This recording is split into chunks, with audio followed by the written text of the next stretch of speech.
For the last Sunday in March, you've found the Georgia Gang. And topping our agenda today, it is sine die at the legislature, creating a dilemma for Governor Deal.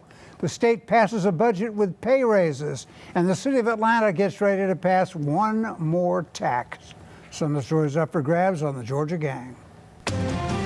From the Fox 5 studios, the Georgia Gang starts now. And we're glad you could be with us on this last Sunday in March. Thursday night was sine die at the General Assembly, the gavel of the session to close. There's more here than we can possibly cover this week. We're also in a little bit of a problem we have every year. We think we know what passed, but we're not sure of all of it. We'll have to wait for the coming days to see what was attached, unattached, and so forth. But I think we can begin with the biggest story of the session, which is the passage of the Religious Liberty Bill. It now goes to Governor Deal for his signature. I have no idea what he's going to do. Phil, what do you think? I don't think the governor has an idea as we tape. I think he's weighing the merits of both sides. This is what all of our sources are telling us. And it's a big decision. You had obviously an emotional time on both sides. And so, what is it, May 3rd he has to decide, although he did say he would decide this expeditiously along with some other key issues. Jeff, how do you feel about being partnered to outright blackmail? I'm sorry? Your side is partnered to outright blackmail. Disney, the NFL, the NCAA, corporations blackmailing the people of Georgia. You know, it reminds me of days of segregation and how we really distinguished ourselves in Georgia, and particularly in the city of Atlanta, as a city too busy to hate, from Birmingham and other cities. And the corporate influence there was great, from the corporate leaders in Atlanta to try to present ourselves as the city too busy to hate. There is no similarity whatever between You don't think that there's any discrimination? That there's any people. No, I'm not talking about enslavement. Well, I'm talking about 1954. That's not enslavement. It's a very, very much the same. I say Jim think Crow that there was is a lot of similarity between discrimination and discrimination. Darren, let me ask you. You're a well-traveled guy. Louisiana has the same law. They get a Super Bowl all the time. Florida has the same law, gets a Super Bowl all the time. Why is Georgia different than the states all across the South and the nation, which has a religious freedom law? Well, a couple of reasons. The first reason is that what Alexis pointed out last week is that we're a place that pride ourselves of being the #1 place to do business, right? So when you have companies like Salesforce, Mercedes-Benz, and others that have come out off the blunt. They do business in Saudi Arabia, Darren, where women are oppressed. But the problem, they do business in China, where there's slave here's labor. the thing, Dick, is there's no need for this bill. And I talked about it last week. It's the perception. Let's also talk about what happened in the 11th hour this week. The 11th hour of the session, we're down there about 10:30, 11 o'clock. The Republicans go and they introduce House Bill 904, which was basically another attempt for them to discriminate on the people of Georgia. Now, that bill, thank God, failed. Is that the one that was the nana boo-boo at business? Yeah, all of that. I mean, all that stuff. And so I think what it really boils down to your initial question is that, you know, Governor Deal's got to really look at this closely. Now, I think the other thing that's going to happen is that the session is really about to go into overtime. We're not done yet because you're going to have both sides of the field lobbying against this effort and also for. You're going to have a bunch of people who are lobbying for the governor to sign it pretty quickly. And you're also going to have a lot of people lobbying against him to sign it as well. And I think public opinion lies clearly on the side of the religious freedom advocates. Well, let's not go any further with that because you're right. Oh, that's a great phrase. It is going to be overtime. It's in overtime. And the pressure is right on the governor. The other major legislation, we already established that campus carry passed. Now we know that campus carry light passed. That's right. So for someone like me, full disclosure, a taser stockholder, it's a good thing. The college students can have their own tasers. Opens up a whole new market, doesn't it? Well, one of the things that we got to mention, I mean, is we had a very unfortunate shooting on a campus of Georgia State University this week. And so I think one of the students will actually enroll. Another student, I'm not sure if he was enrolled or not. But again, the police chief was fired. And at a time when we got to basically continue to protect our young people and to basically, again, push for. That was an oddity, Theron. I want to just stop you right there. This wasn't a case of campus carry for self-defense. This was a student who allegedly had a gun to facilitate his drug deals. But That's a totally different That's right. matter. And you know what? And it actually is an argument for concealed campus carry. And again, you have to be 21 years old. You have to have your carry test. It's been proven, as you well know, that people that have these licenses are rarely involved in any incidents. A lot of these are veterans from Afghanistan and Iraq. Phil, listen, and if you can save one life on a campus. The bottom line, we should not have it where it's so easily accessible. No, it's so easy to basically carry guns on campuses. Well, you got to defend yourself. You referenced a carry test. There is no carry test. You have to have a license for it. You have to have a license, That's right. but Let's there's look at no test to get Let's the look at license. some definite positives that happened in the General Assembly session. The budget passed this past week. It is a big one. It's like the good old days before Obama. And it shows 3% pay raises for state employees and teachers, and hard-to-fill jobs like state troopers, park rangers, that sort of thing, will get 6% pay raises. It's pretty good. Right, right. Although there is a lot of grumbling that this is a big budget for the Republicans to do. Well, that's true. Yeah. It's like the old days before Obama and under Zell Miller. These state employees deserve this raise. One thing we got to point out, They hadn't had raises in years. Yeah, I was about to say we got to point out here they have not had raises. And entitlements are what's, as you well know, driving the budget. And Theron, one thing you've got to give the Republicans credit for, and Phil, you raised the question: is this too much spending? The fact is, there are far fewer state employees than there were when Obama became president. That's right. How is Obama related to this? Market crash. He caused it. No plan. He caused it, right? He caused it. No, he didn't do the right thing to get us out of it. Look at the social welfare program that the states are burdened with. Have you ever heard the words historical revisionism? Does that phrase mean No, I'm anything just to you? agreeing with Bill Clinton. But listen, you guys won't even compliment the Republicans for finally doing something right, and that is giving hardworking state employees. I just did. I'm saying, You're twisting everything. But take out the Obama part. You don't have to bring in President Obama. Don't start lying, Theron. I'm not lying. We're in favor of the raises. Well, you just You said sound like Ted Cruz. Yeah, Stop it. you just said we weren't in favor of the raises. No, but I'm saying just we let are. it go. It's a good thing We for are. Georgia. What I'm worried about is the fact all these federal unfunded mandates and regulations that Obama's done. You want to talk about that? All right, let me talk about a couple more positives. The bonding that always goes with the state budget. This year will include finally the demolition of the State Archives building over by Turner Field, and that will be replaced by a new judiciary building. And also, Governor Deal got his way. The state Supreme Court would be expanded from 7 members to 9. Right. He'll be accused of court packing, all the rest of that, but the caseload is such that... The caseload is more, and they needed them. Okay. We'll call a timeout there. When we come back, we'll look at actions of the General Assembly that affected local areas, such as new cities, such as the MARTA tax in Atlanta. Stay with us. Have a question or comment for the Georgia Gang? Visit their website at fox5atlanta.com. A footnote here. Last week we told you about the education bill that passed the General Assembly. That would change the way teachers are evaluated, lowering the part of the evaluation on standardized testing from 50% to 30%. Phil, I think that was something that was totally bipartisan, sought by everybody. It was. It cut across all party lines, and this will help us educationally. Now, one that sticks in my craw, at the 11th hour, the General Assembly, the House in particular, failed to pass the bill doing away with the chief executive officer in DeKalb County. I don't know who cut a deal with whom, but that is a terrible thing. Why is it a terrible thing? Because DeKalb has a unique form of government in the state of Georgia that leads totally to corruption.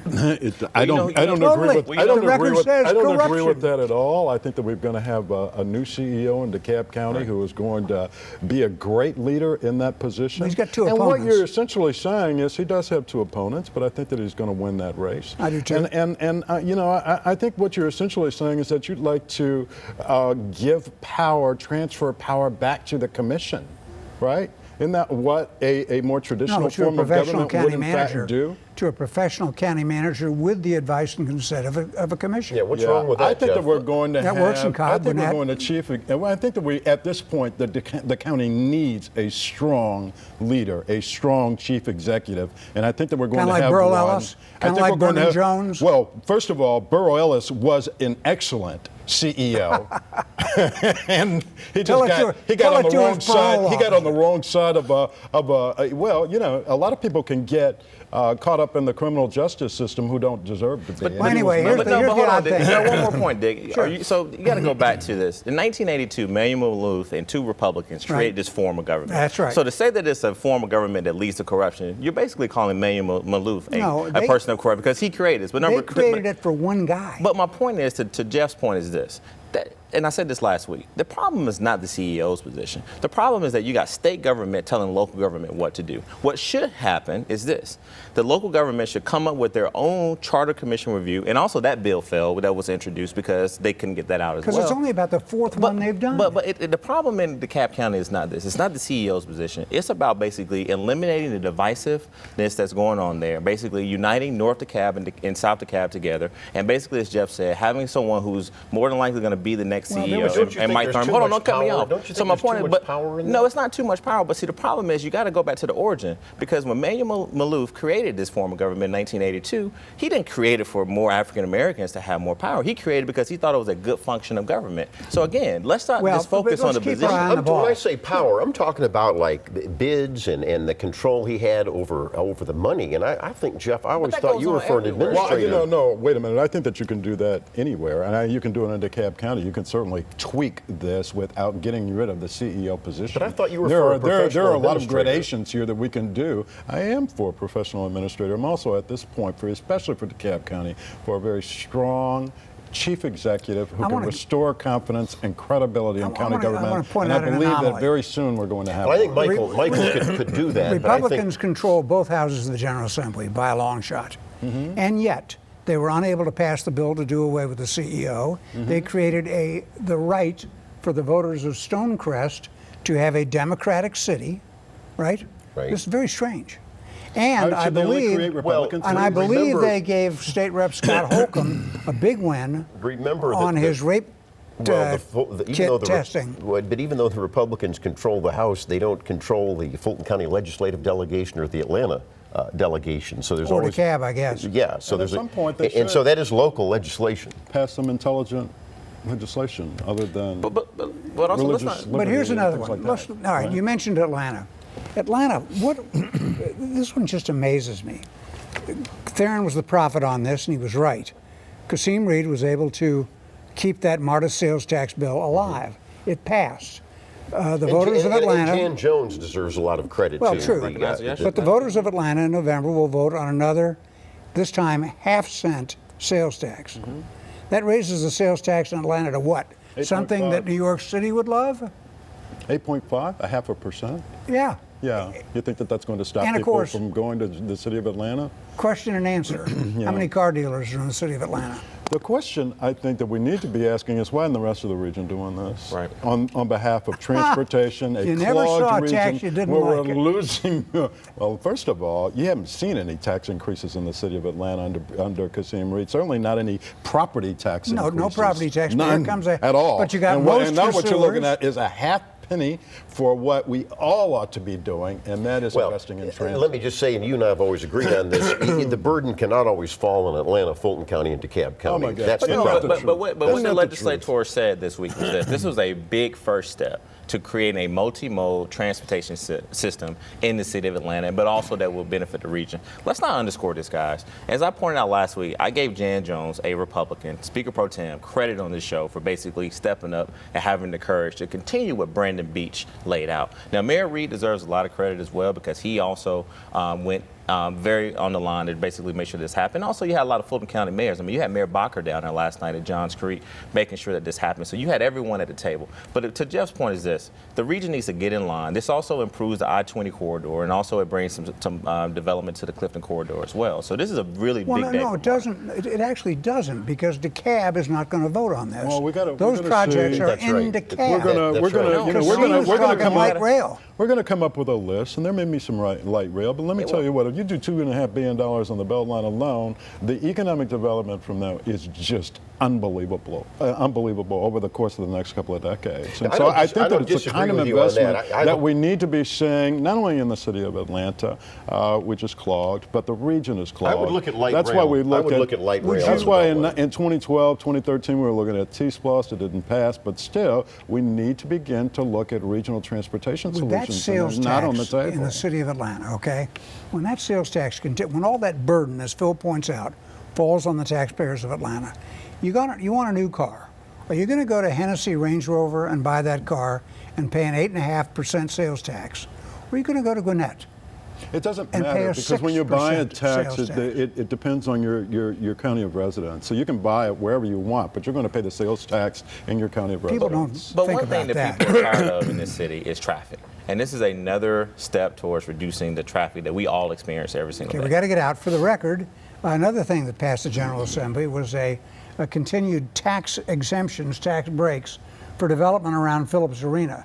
So here comes another big project to keep the Hawks in their nest and try to revitalize the area around it, which really is above the gulch. I'm not sure how you do that, but hey, let's try it because we like our sports teams.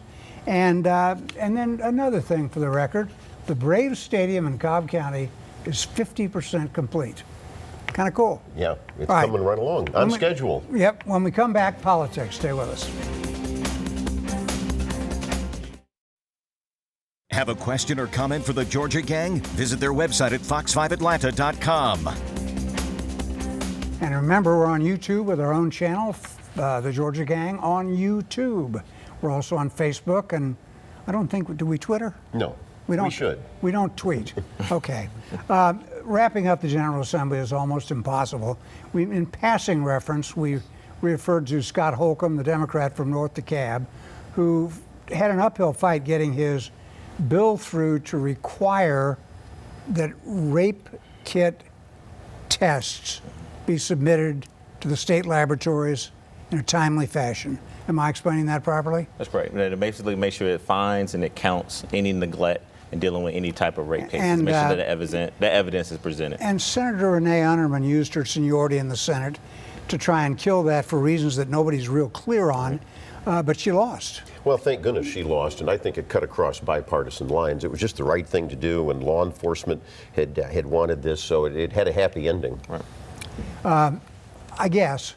I'm not sure about that. I'm not sure that the leadership and the Republicans understand what they did when they made a Democrat like Holcomb a hero and killed the CEO I was going bill. to make Scott Holcomb my winner, and we're getting a little ahead of ourselves. But he did get a standing ovation from both Democrats and Republicans Well, I understand in the that, House yeah. because he pushed this so valiantly and against the opposition of Renee Unterman, which was completely inexplicable. Nobody understands why she would have opposed this bill, but she did, and she kept kidding. Even as the criticism mounted, she dug in her heels and and refused to let this bill out, and it passed anyway. And so why not take the CEO bill as a trade-off?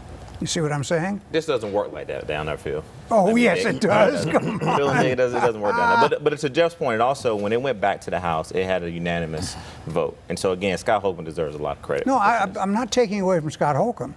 I'm questioning the leadership and its balance between certain measures. But the challenge, again, back to that bill is that, again, it was a local bill, and basically state government should not be telling local governments what they should do about their form of government. So that's why I didn't. Well, you know, I see your point to an extent, and that is that, you know, in the old days when Democrats ran the House, it was very difficult for a Republican to get anything through. They sat in the back, and they just didn't really participate in the process, and it was impossible to get a Republican-led bill through. And now you're starting to see that some Democrats are actually having some influence in the General Assembly. Well, I think that that's a healthy development. Republicans, instead of us having a one-party, General Assembly, we're starting to see where people like Scott Holcomb and others, and yes, you can actually defeat a bill like the CEO bill. I think the leadership gave a wink and a nod to all of this because that's what they wanted to. All right, let's turn to politics. At some point, you got to look at substance instead of politics. I think the biggest political story of the week is not Ted Cruz calling out Donald Trump. It's not President Barack Obama dancing the tango in Argentina. the biggest political story of the week, I just want to get to it first, is the poor Emory children who came out of their dormitories and saw that somebody with chalk, you understand, had written Donald Trump 2016 on several steps and things around the campus. And these poor benighted Emory students who go to school for $65,000 a year fled to the president's office to say that they felt targeted and that their space had been invaded. What are we raising? Well, we're raising a bunch of wimps, and I'm even more disgusted with James Wagner, the president of Emory University, had this ridiculous email that I feel your pain and that we need to revise everything. You know what? No. I believe in, like the Georgia gang, I believe in vigorous debate. No, the problem. And when I went to University of Georgia, we chalked the left and the right chalked up everything. A few months ago, Phil, you sat here. Are you defending this? No, I think the president did the right thing, and I think the students did the right thing. And so don't cut me off. Let me tell you. Wimps. No, let me tell you this. No, I think it's disingenuous for you to call these students wimps. So you should apologize to them for that. Well, but here's my point. You're not cutting me off. Did we learn anything from the University of Missouri? Okay, this is what President of Emory learned. Professors are anti-free speech. No, let's look at what this president saw happen. You had a group of students that had been complaining about racial slurs, taunting at their campus for a long time. The president of Missouri did nothing. It took the football team to finally speak out against it. Why don't you talk about Emory? No, but I'm bringing it home. If you just wait, you're not patient, Phil. So you come to Emory, and you see these students who basically got a guy who represents hatred right now. Donald Trump. That's ridiculous. No, he represents. That's He is the most divisive person running for president of the United States right now, and you know that. So at a time when these students come out and see this, wait a minute, have you ever heard of Hillary Clinton? No, she's not divisive. You cannot compare Hillary Clinton and Donald Trump. This is the same guy that talks bad about women. And look at this, all this attacking of each other's wives. That's what's going on in the Republican Party right now. FBI investigation. Wait, let me wrap this up. You should apologize to these students for saying they did the right thing, and the president should be commended. And I know it's been some time since you've been out of school. You look at a sign but you and you get upset. These people go to class every day to get a quality education, right? We're way out of time. No, but they should not. You should apologize to these students. Never, because you ought to be able to engage in vigorous debate. If you see a sign, you don't wither. I'll tell you, let me wrap it up. Don't you agree? I think that it's laughable to have a Trump sign or Trump support on any college campus. I think you ought to have America signs of everybody. I mean, because most of these young people are far too intelligent to vote for him. Yeah. You know what? The point is, I don't care who they're for. You ought to be able. If I see a communist sign, I'm not going to wither and be frightened. Emory is a first-rate institution in this region. We got to get out. But it is a sad week. And they did the right thing, Phil. It is a sad week, really, with the terrorism in Belgium. And I'm not saying President Obama should have canceled his trip, but in the backdrop of the Belgian terrorist attacks, the idea of President Obama sitting doing the wave with a communist dictator in Cuba, then dancing the tango in Argentina, He's wrong for that. It just didn't fit. But it's indicative what he should do is drop everything that he's doing. No, I don't think he should have. The free world should drop everything that he's doing because of something that ISIS does. In which case, who wins? ISIS wins because they dictate what happens to America and its leaders. But the optics. That's what the Donald Cruzes and Donald Cruzes and the wave. Did I say that right? Donald Cruzes. I hear you. Would like to see happen. All right, we got to get out. When we come back, winners and losers, there'll be no wave on the set of the Georgia gang. Time now for the week's winners and losers. And we'll begin with my friend Jeffrey. Well, thank you. I said I was going to make Scott Holcomb my winner, but we already did that. So let's move on to the AJC. There was this insurance commission bill where, a legislator who is also an insurance salesman tried to guarantee a minimum commission. And that would have gone through under the ethics or non-ethics of the Georgia General Assembly were it not for the AJC reporting on that. And so they're going to be my winner of the week. And also, I think that Michael Thurman or whoever, of course, prevails in the CEO's race in DeKalb County is a winner as well because the bill trying to eliminate that position failed. All right, Phil. Well, I've got a couple losers, and it goes back to last week when Mayor Rusty Paul of Sandy Springs and this Graham McDonald, an ex-city councilman, just deceived Joe Wilkinson, who was qualifying to run for re-election, and lied to him. He retired with dignity.